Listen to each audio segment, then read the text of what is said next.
Welcome to EXSIN Live. Almost had a major accident here. The coffee almost went over in this new fancy cup. That'd have been perfect. Thank you for the cup. Oh, yeah. Say thank you. They're beautiful. Yeah, thank you, Greg Gibson. Greg Gibson, thanks. So today we're going to talk about spiders and leopards. Now, if you've ever seen the movie The Replacements, we all know that spiders are scary. They are. We get that.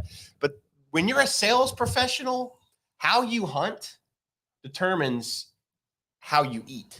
Yeah, and how you prepare to hunt's most important. Well, if you aren't prepared to hunt, you're not going to get anything. I mean, right. You need to do some scouting. You got to look at things. Look, there was an old adage taught to me years ago about how you build your network to be a professional salesperson. And we see a lot of sales people, sales consultants that go out and they're at the country club looking for the big fish. Yeah. And they're like a leopard. They go out, they stalk this big beast of prey for weeks, months, maybe even years, and they get that one big kill. Yep. And they get full, and they lay down, they go take a nap. Do nothing. They sleep, they kick back, they're all happy, and then they have to start hunting again, but it takes them another 6 to 8 months before they're eating again. Yeah, we talk about this all the time with our clients and their employees or sales teams, but, I use the analogy, it's the same end result as a leopard and a spider, but, if you're going to go hunting, it's okay to take a 30-06 with you. Yeah. But you also want a 22, and you're gonna live every day on what you kill with that 22, not the big game. And you can't elephant hunt. You elephant hunt, you're gonna have extreme highs and then horrible lows. Because what typically happens is folks will make a nice sell, they'll have a good month, man, they're happy, they quit doing the things that create opportunity. They don't have a plan, they quit working their plan. All these bad things happen because right now the gas tank's full, but then that sucker gets down to a quarter of a tank and they start panicking, and you got to build that back up. You got to get your sales funnel full again. And it takes usually 3 to 4 months, sometimes longer if you're in sales, to have if you're in business to business sales, to have a truly full pipeline. Well, now let's talk about the spider. Okay. So the spider builds this magnificent web with lots of nodes and contacts out in the world to where they're always filling their net. Yep.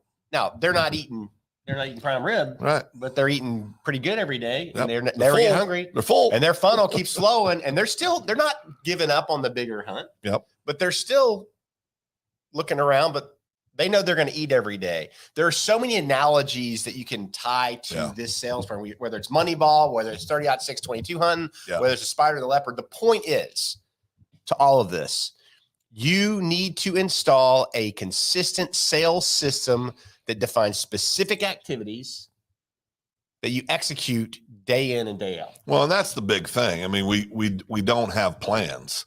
We're talking about preparing to go hunt, right? Well, with our Monday reset, one thing that we're very, very a big part of that is having your top 60 created. And what that simply means is who are those 60 that you're going to cultivate so that you can get them through your sales process, so that you have an opportunity to present to them, so that you then, if you know your closing ratio, know how many sales you're going to consistently have. When we say it's a numbers game, that's what we're talking about. We're not proponents of going out and doing cold calls every day and doing all, you've got that you can sell stuff. There's not a more expensive way in the world to prospect than cold calls. I'm just telling you right now, but take advantage of all the great tools that are out there, but you have to have a process and a plan. And with us, we believe, based on the results we've seen across many industries for many years, having a top 60 that you start with is the key first step to having success in sales. Well, that fills the top of your funnel. I had, we were doing sales training yesterday with one of our clients, and we were talking about what is going on with the company and how, they're doing very well, but the company owner is very gracious and does a lot of marketing to bring leads in. And we were talking about, how that works out for the sales team. They closed some deals on that. Yep. But what they said, the ones that we've been training for the last 4 months, said it's a lot easier for me to close the people that are referred to me and the people that I've been cultivating for the last couple of months than it is those leads. Those leads are just a start, and I've got to start the process of the cultivation loop. The sooner you realize that in business development, and the sooner you start building that web of people that are referring you and are your champion out there, the sooner you're going to see your wages exponentially, your commissions will exponentially increase. Yeah, know, like, and trust. It's boring. There's nothing sexy about it. It's been around forever. But people do business with people they know, like, and trust. And I've got all my kids are wizards with technology, and of course they do things differently, right, than us old guys. But I will say this: they're still making their decisions on whether they know, like, and trust them. Let me give you an example. Not one of my kids are 20s and 30s, right? Not one of my kids, before they go buy something, they all look up for a Google review. They all looking up to see what are the reviews, what are people saying. Trust. That's what they're looking for. Trust. They also feel like they know them. They read the Google reviews. They get to know them, right? It's a, it may look different than the know, like, and trust. We're not talking about just, grinding and spending years getting to know somebody and proving your worth. And that's all part of it. But when I say tools, utilize the tools. It's, if you own a company, make sure you got a good, solid Google reviews platform, for example, right? You gotta find ways to help people find you and to make good decisions. Well, at the end of the day, this is all about consistent activity. And we've said this in a few of our episodes, because we're seeing trends out there where people have gotten lazy in sales teams and they're not doing the stuff they know they need to do day in and day out, and they're wondering why they're not selling anything. Yeah, 100%. And the reality of it is when you stop cultivating, we talked about dirt work, we've talked about, being good to your customers, we talked about the cultivation loop. But the reality of it is when you don't do those things and you don't get them started quickly again, you're going to have long periods of pain and hunger. Yeah. And I think too, remember this, when you do get them, take good care of them. Between us, we use the same car dealership. Yep. Between us, we have personally and through our clients, our businesses and the businesses we work with, I guarantee you this dealership has sold $3-4 million worth of car value, over the last 5 to 6 years, to people that we've brought them. Why is that? Because we know them, we like them, we trust them. We know they're going to take good care of us.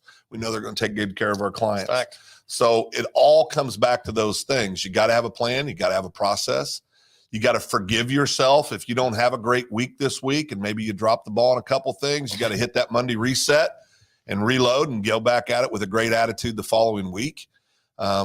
You've got to be smart about it. Selling is so much about, you got to know your stuff, but it's about relationships, guys. It's about relationships, 100% about relationships. And I'll put it this way. Just think about how you buy stuff and who you buy stuff from, right? Yeah. Put yourself in the customer's seat and who do you want to do business with? Yeah. Who do you typically go to when you need something? How do you purchase things? And if you look in the mirror and realize how you're doing stuff, most people are probably doing it the same way. Yeah. And that's why I use the example of my kids' generation and the reviews, always going to reviews. That is how, because in today's world, people don't, back when I came up, first thing I told all salespeople is go join 1 or 2 civic groups, go do this, go do that, go to all the chamber mixers, do all this. And that's all still important. It's all still good stuff to do. But what were we really trying to do? We were trying to learn about people and get our message out. And that's what the reviews do now online. That's how people today feel like they know you. They read 40 reviews and they're all positive. They're okay. Well, yeah, I have a good sense for how they do business.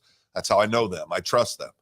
So you're going to like them because they've got 5-star reviews. Yes. I mean, one of our companies, we're just started, but we've got around 50. It's a new business for us, but around 50 reviews, and they're all 5-star reviews. That's good. That's going to help. Now understand too, my kids say anything 4 or 5 or higher is really good. Would you agree with that, Dave? Yes. On a Google review? Yes. So, but understand that people are looking at you in all different kinds of ways. So take advantage of those tools that are out there because people are using those things to make decisions. Matty there made a great point there. The best salesman he ever met didn't seem like a salesman. He seems like a trusted advisor and friend. Yep. Matt, that's a fact. I mean, and that's why he's so successful. He's likable. He does a good job. And that's why his company is so large. It's Hydrodyne Hydraulics, right? Yep. Read that right? Yeah. And I think you got to really understand that, because we tell ourselves this lie that depending on my industry is different. We hear that every time. Well, my company's different because of our industry. Yeah, there's nuances, but in the core, everybody's the same. As far as how people are making decisions, it's the same. Obviously, you got to deliver on what you say you're going to do. That's an obvious, right? It's like breathing air. If you don't have it, you don't die. give it. It doesn't work. Right. So it's going to come back to those same principles. Doesn't matter what you're selling. Doesn't matter what service you deliver. It all falls into those same categories. Yeah. And what I'm going to tell you about your sales team, if you're a sales leader watching, say, or a business owner, I'm going to say this. It was a story told to me yesterday about one of the people we're working with. And we talk about culture in the sales team, and we talk about how you build a team and not a bunch of adversaries in the pit, in the bullpen that are fighting against each other. And his comment was simply this. He goes, people were really complaining a lot recently. I finally got sick of it. Yep.